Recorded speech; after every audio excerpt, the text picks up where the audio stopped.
Buongiorno, buonasera, benvenuti amici, welcome my friends. My name is Vincenzo and welcome to my channel, and the channel is Fountain Pen Therapy. Therapy for you folks is 2 pens for you. Get a bonus today. I found it really strange when the both of these pens came out, I would say to you, almost at the same time. And very similar in terms of they being both, Inset nibbed pens, if you will, inspired by other iconic branded names. Both of them are, and we'll take a look at that in a few minutes. So I was wondering whether or not, they spoke to each other. And whether those nibs come from the same place, etc., etc. We are always kind of wondering. There is a mystery when it comes to Chinese pen makers. I would say a little bit less than what used to be the case, but there's always questions, Having said that, we're going to take a look at these 2 new pens. And without any further ado, Fountain Pen Therapy presents the review of the Jinhao 59 and the Majohn B32.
Okay, so we're back with the pens. Here they are. Very interesting. They came out at the same time, but I think there's fundamental differences between the 2. I'm going to give them the benefit of the doubt that this is just a coincidence, or maybe they each heard rumblings and decided to release the pens at the same time. But let's first of all take a look at this. This is the Jinhao 59. It comes in different patterns in terms of, colored, all one color or split up. I prefer this kind of silverish metal barrel and the black bottom part of it, or the section, the nib section. It has Jinhao inscribed on the clip. The clip has a little bit of a bent there, and we'll take a look at that because that could be, a difference or a similarity to what this pen or the pen that inspired this one. Flat, there's a black knob there and flat finials on both sides. Very nice. The clip on the Jinhao, it's doable, but it's fairly stiff if you're into those things. This is just kind of a slide. I love that mechanism, by the way, but there's no snap there or threading. The pen is, in my view, too small, but it can be used without the cap, without posting it. Even in my big hand, it kind of sits there. But I think this pen is destined to be posted, and then it takes on a completely different writing experience. It's very comfortable. The little bit of weight on that cap makes it sit there in your hand very nicely. You can hold the pen a little higher up, a little lower down. Of course, there's no threading there at all. So that's very nice. As far as the nib is concerned, here it is. It has Jinhao inscribe on it. This is I just noticed something. Is this an extra fine? No, it's a fine. I thought I was just seeing things. You can see there's no breather hole, and we'll take a look at the other pen in a second that does. Just a slit. It does have kind of a Lamy Safari type of a nib, if you will, but it's inset in the sense that it goes way into that nib section, if you will. There's the plastic feed that sits fairly almost all the way up. Okay, and we'll see the difference with the Majohn. That's that. In terms of the cap, I got to tell you, I see kind of and it's difficult. The camera's not focusing properly, but I kind of see a step all the way down, further down. There's a first layer of, there's kind of a mechanism that allows for the sliding of the pen in and out. And then there's another step further down that I think may serve to kind of seal the pen. So I can tell you that after a week of non-use, I picked up both pens and they wrote beautifully without any dry nib issues. So there you have the Jinhao 59. Now, in terms of comparison, let's compare it to, so we'll put the Majohn away for a second. Let's compare it to my E95S. There are similarities and there are differences. And of course, the E95, as over the years, varied in terms of shape and precise characteristics. But you're essentially dealing with a very similar pen, a similar, the capping and the uncapping, or the posting and unposting profile is the same thing in terms of how you hold the pen. For some reason, I get the sense that the Jinhao is a little bit heavier than the E95S, but I may be wrong. In terms of the clip, you could see some similarities. There's that kind of slide down at the top, but you can see some differences. Now, is this meant to imitate a different version of the E95? Perhaps. I've not looked into that, but you can see that there is enough similarities to make it perfectly clear that this Jinhao, is meant to copy, or at least is inspired by the E95S. And we'll get to the E95S in my view of this pen. That may have changed over time, but that's essentially the comparison between the two. Okay, so that's the Jinhao. Put the Jinhao away and let's bring back and I'm going to just get a little touch with the camera here. This is the Majohn B23. You see that in this particular model, it kind of the line formed there. You see the clip does have an indent there, flat, kind of a knob there, but flat top here as well, or flat bottom. This is the piston knob that turns and operates, because this is a piston. Oh, by the way, go back to the Jinhao. The Jinhao is a cartridge converter, and I meant to say that this converter is just as bad as the original Pilot. It's very difficult to ink your pen. One thing, it does have an O-ring so that when you screw on the cap here, it stays tight, because if you're going to be, going back and forth with the posting of this, you don't want that section to start unscrewing when you don't want it to. So that's, I forgot about that. So it is a cartridge converter as opposed to the Majohn. The Majohn is a piston filler. Let's take a look at the clip, a little springier than the Jinhao, perfectly functional. It does have an ink window, as you can tell when you open it up. This is metal. that's acrylic or plastic. There's the ink window, and there's a piston. I can't operate the piston, but it functions pretty well. No problems there. The pen is well integrated. There's no, the build quality, at least in my eyes, is excellent. There you have the nib. It's Inset. Okay, there you have it. And when you compare the two, because some have said, does it come from the same place? Look, it may come from the same factory ultimately, but they are different. As you can tell, the Majohn seems to be a little pointier than the Jinhao. Jinhao has kind of a wider shoulders there, as you can see. The feeds are different. One sits higher than the other, okay? And I think the writing experience is different as well, but we'll take a look at that in a few minutes. So there you have the nibs. Let me just cap my Jinhao. Where is the cap? Here it is. Sorry about that. Okay. Now, what I did want to show you is a photograph to compare this pen with the Montblanc.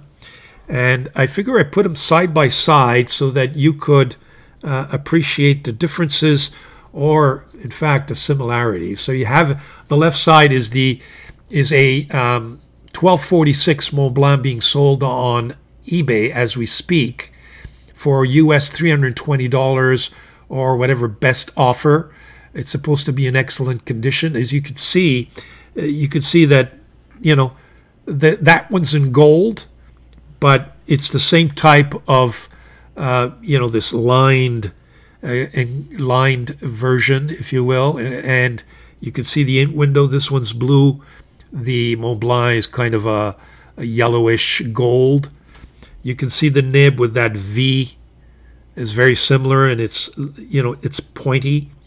You can see also on the clip, there is this kind of a drop here. So the clip is very similar, along with a ring right at the edge of the cap. So yes, indeed, very, very similar. So there you have, that's the Majohn. Oh, let's take a look at the cap. Difficult to tell, but I can see, step downs that would provide some sealage, sealing or seal. I do not have any problems with dry nib issues with either this pen or the Jinhao. There you have it. Those are essentially the two pens. So what we'll do next is we'll do some comparisons. We'll be right back. Now, the first comparison I want to take a look at, and again, the experts, the technicians, and I know there's a lot of you, will let me know if I'm wrong, but here's what I believe is the difference between these various type of, funny-looking nibs, if you will.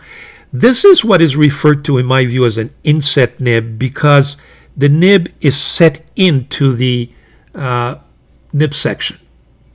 This is an inlaid nib. In fact, the nib forms part of that nib section, so you cannot remove that nib, okay? This, of course, is my Schaefer legacy. And then you have what is referred to, I think, as a hooded nib. This is my Aurora 88P. You can see it's a nib sitting there, but it's hooded a little more, so it's kind of hiding, if you will. So I think those are the three differences, but let me know. Am I missing something, or is there something else that I should be mentioning? Let me know. We're always willing to learn. So those are the differences between those three type of nibs. We'll be right back with a comparison with other pens. Okay, I have a few pens here from my collection that I would consider to be inset nibs, if you will. I have this is a Parker 25, and you can see the nib there. Okay, well, actually, let's take a look at the nibs when we uncap these. So, E95S Pilot, Jinhao 59 subject pen. This is the Aurora Magellano. This is the subject Majohn B32, a Parker 25, and a Parker 25. And as you can see, pens different sizes, but some are meant to be really posted. These two example, but it gives you a sense of the size as well. Okay, here are the pens uncapped and unposted, and as you can see, some are shorter than the others, especially these two I think are meant to be written posted, but the other ones are perfectly functional if you do not post. And these I think are all kind of inset nibs. If we take a look at maybe just a more closer look at the different nibs, the light's reflection is not the greatest here, but you can see that they're all kind of inset nibs. They're all inset in their grooves, grooved into the pen, if you will. I guess the one that I have some doubts over is this one here, but even there you can see it's inset. I think it's an inset nib. But there you have it. Those are the three, I should say, those are the pens I wanted to show you in terms of comparison. And we'll come back and post them. Okay, all of the pens post very nicely. You can see some are slightly longer than the others, but they all post very nicely, and all. I think ultimately the writing experience is best when all of these pens are posted. Some are, they're all fairly light. Some are slimmer than the others, and I think the little added weight of the cap just makes it all the more comfortable. So there you have the pens. What we're going to do next, we'll note some measurements for the two subject pens, and then we'll go to the writing samples. We'll be right back.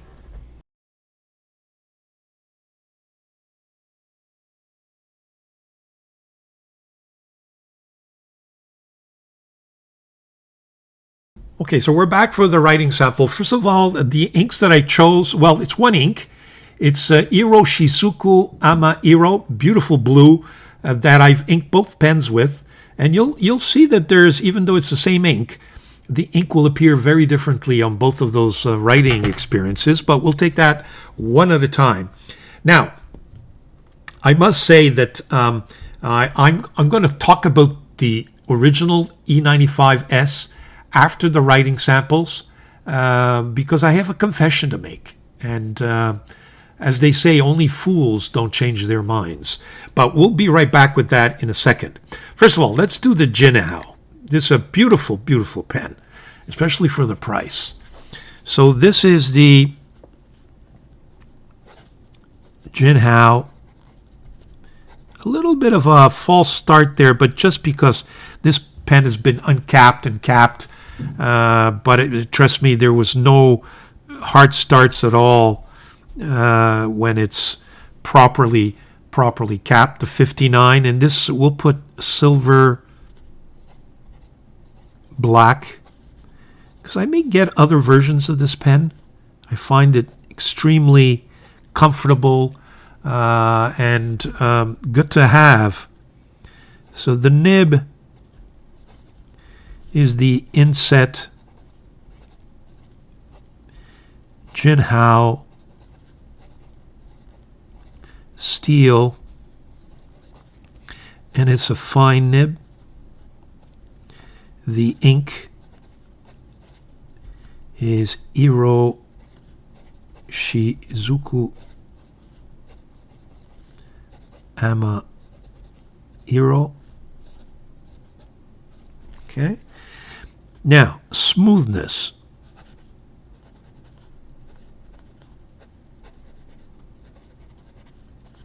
Just excellent, 10 on 10, with just a slight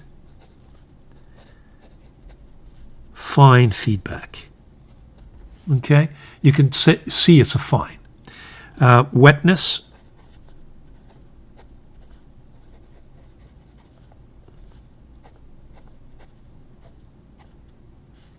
I think is fine. It's very wet. It's not gusher, but it's fairly wet. It's fine. Bounce, not applicable. There's no bounce on these nibs.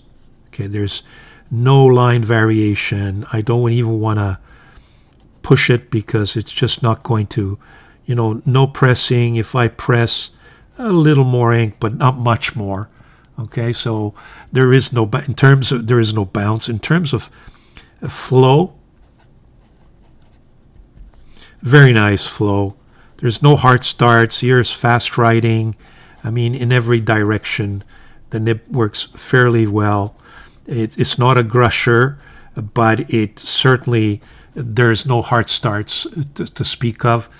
In terms of reverse writing,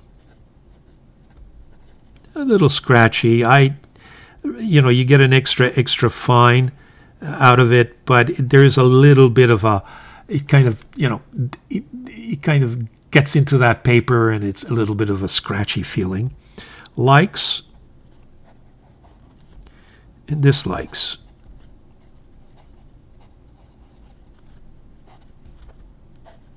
Well,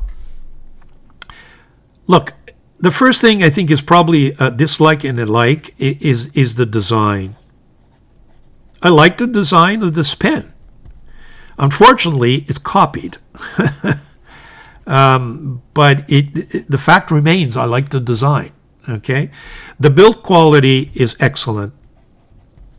Okay, I have not had or seen anything that's negative. Now we'll see what long term how this pen will survive, but it's excellent. The nib is just excellent. There's no, I have other inlaid nibs and hooded nibs, and some are just awful. This nib, in my view, is a 10 on 10. When we talk about nibs, and I guess that's a dislike, is that they only have extra fine and fine. It would have been nice if they had medium, In terms of value,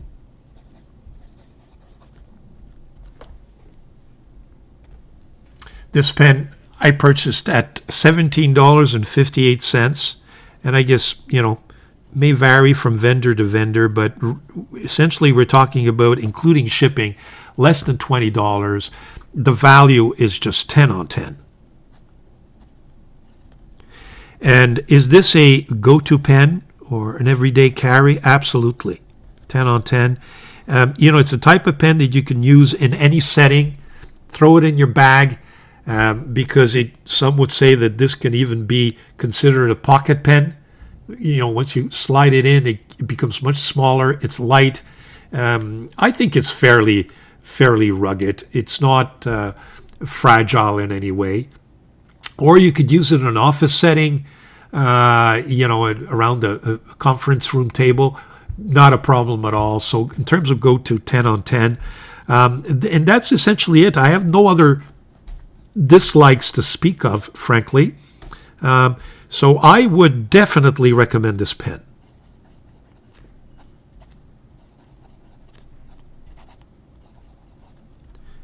Beautiful writing experience. I give it a 9 on 10. Okay? Like I said, if it had a medium, it'd be 10 on 10. So that's the Jinhao. Now, next is I'd like to take a look at the Majohn. So this is the Majohn. I'm going to cap it because I think, post it, just because I feel it's more comfortable, and it gives it just that added weight to make it a little more, in my view, balanced. This is Majohn, and you'll note an immediate difference is that this nib is much juicier. B32. And we'll just put black. Okay. The nib, Majohn Moonman, it has Moonman on it. Moonman Inset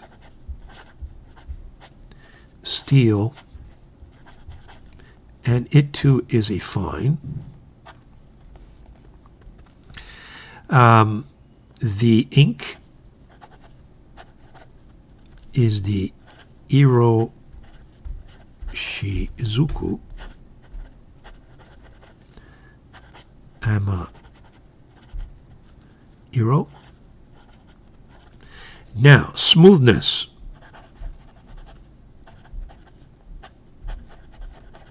Very smooth, equivalent to the Jinhao, except it's a little wetter.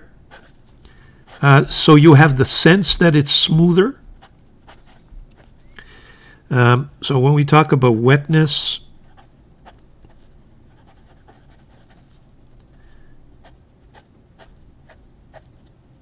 you can see it's much wetter than the Jinhao. Okay, very wet. Actually, very, very wet for fine. Okay, bounce. I have the sense that it has a little more bounce than the Jinhao, just because that tip, as you can see, is a little bit pointier. It's got a little bit of room there. But bounce, it's fairly stiff at the end of the day, and you may be able to get some, a thicker line, and so, just slight line variation when you push it. But I wouldn't want to spring this nib. It's not meant to do that. In terms of flow, that's where I think this pen is probably, it's actually the wetness that it makes it different from the Jinhao. The flow is excellent, just like the Jinhao. There's no hard starts at all. This pen, like I said, was sitting on my desk for a week without use, and it worked perfectly fine. Reverse writing. Oh, this is nice. You get probably an extra fine out of it, and it's not scratchy at all. In fact, likes and dislikes.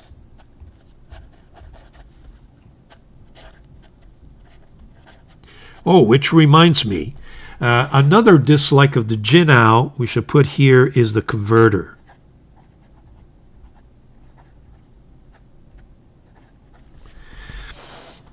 Let's go back to the Majohn. The likes, I like the design, and there again, that could be a dislike because it's copied. Okay, I like the build quality. I like the fact that it's a piston filler.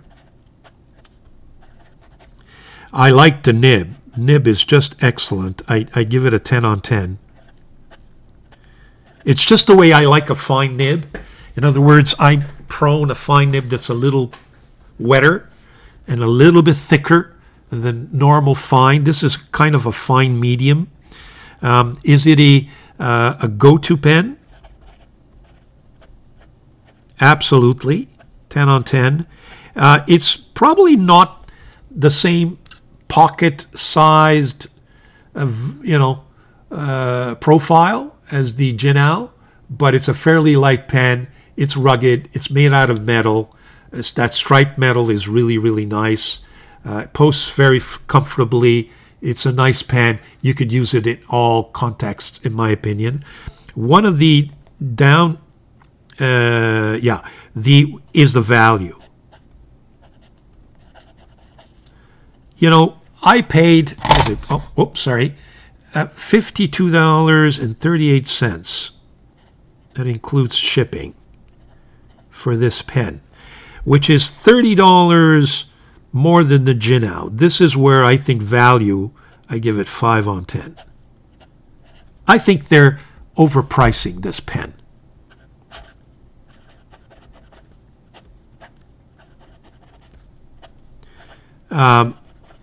On the other hand, it's a beautiful writing instrument. It really is. And we'll take a look at my E95S in just a few seconds. But, I would love to get my hands on the Montblanc 1246. Looks like a fun pen. And we shall see. Maybe one day I will do a real comparison. But there you have it. Now, of course, which one would I prefer over the two? The Jinhao would win it over because of the price. If you want a wetter lined pen, then I would go with the Majohn. And I guess you could say that it only comes in fine and extra fine is probably another dislike. But it's overcome by the fact that your fine nib is really much thicker. I really like the feel and the wetness of this nib. Now, is it worth $30? What is it? 30, yeah, 30, almost $34 more? No, it's not. So, I would give it a 6 on 10 just because of that nib. Otherwise, I wouldn't recommend it. The writing experience is just absolutely fabulous in both instances. Speaking of which, so definitely I would give the nod to the Jinhao. And we'll see long term whether one has any dry nib issues over the other. I remember loving the Jinhao 20, the capless pen. And at the end of the day, I never use it because it has a dry nib issue. At least mine does. Now, having said that, let me just take this time to make a confession.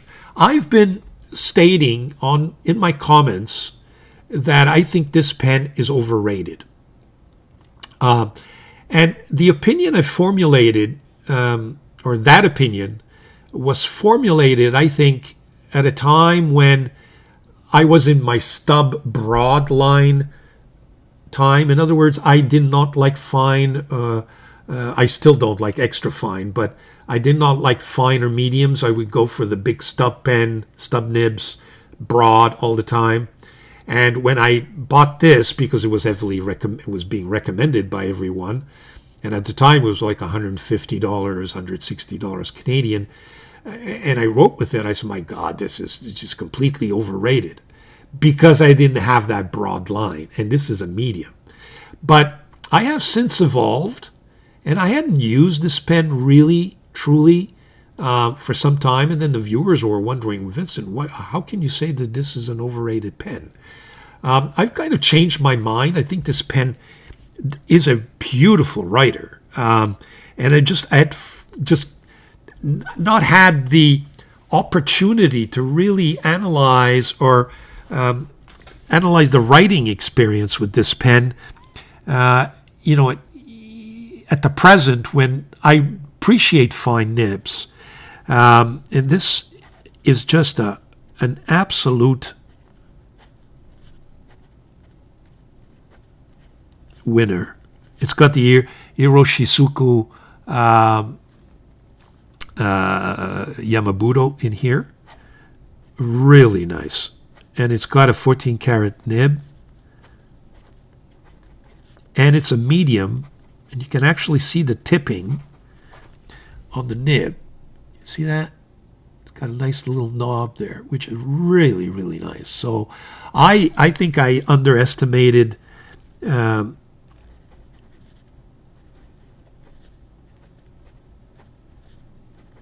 now, where I think it's an overly rated pen is the price tag.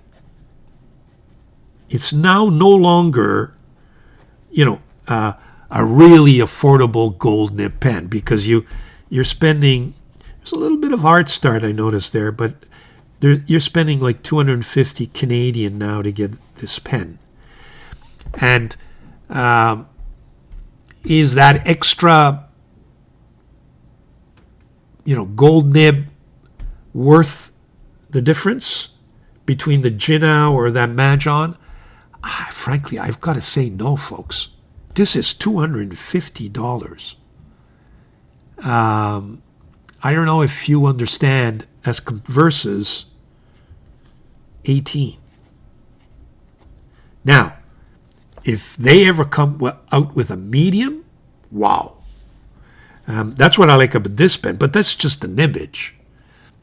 It is gold, it is, and so what? It is smooth, but so is the other one. And if you're a fine nib, there's no way that you would spend $250 over that $18. Now, this is a different animal. It's a different shape. It's got a different look. It's a piston. But, if we're going to compare apples with apples, is it worth the difference? I don't think it is. This thing is not worth, what is it, 20 times the value or more. Okay, so, or 10 times the value. It's not worth it. I would go to Jinhao. Now, I do know that this pen does not have a major dry nib issue. It lasts quite a bit. Will this hold up to the same test? If it doesn't, then we got an issue. But we shall see. We'll revisit the pen from time to time in my recaps, and I'll let you guys know.